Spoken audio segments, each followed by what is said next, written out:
How does the incoming Vice President and Education Chief's plan sit with education stakeholders? That big question and more with Antonio Tinio, former representative, now President of ACT Teachers Party List.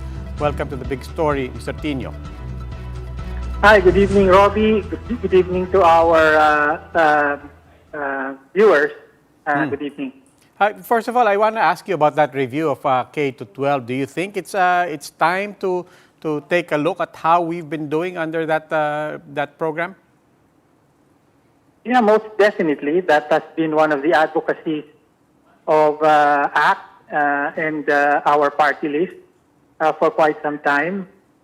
And it will be quite interesting because one of the key points that we have been asking to be addressed is the removal of the history subject in particularly in the high school curriculum, whether junior or senior high school, the teaching of Philippine history in particular. So after the implementation of the K-12, the new K-12 curriculum in around 2012, now our students only get to study Philippine history in grade 5. You know? And after that, there's no more Philippine history in the curriculum. So, I mean, we've been saying that this is one major reason why, you know,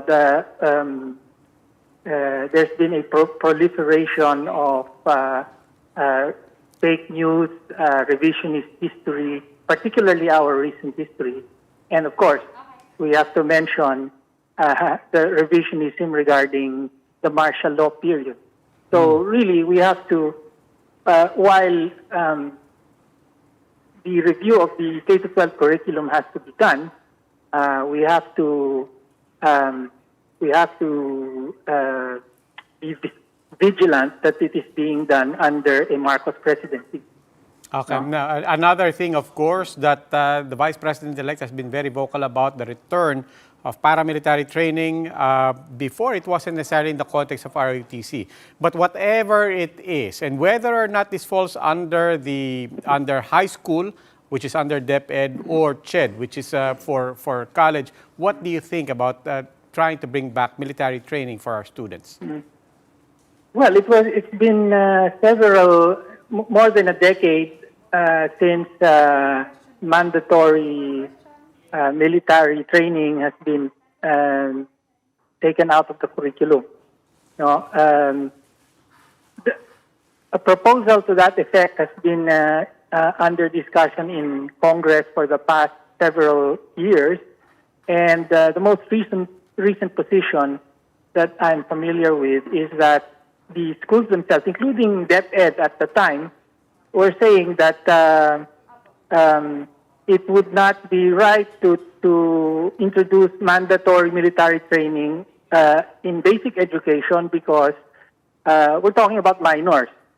So even in senior high, the students are below 18 years old. No? So that would be considered as, you know, mandatorily requiring, in effect, children or minors to take up military service. So that would be problematic.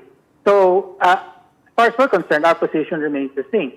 No, there's no need for mandatory military service in basic education or higher education for that matter. The current setup where it can be voluntary in college level education is working. So better leave it at that. Okay, maraming salamat po, Mr. Tinio. That was Antonio Tinio, President of ACT Teachers Party List.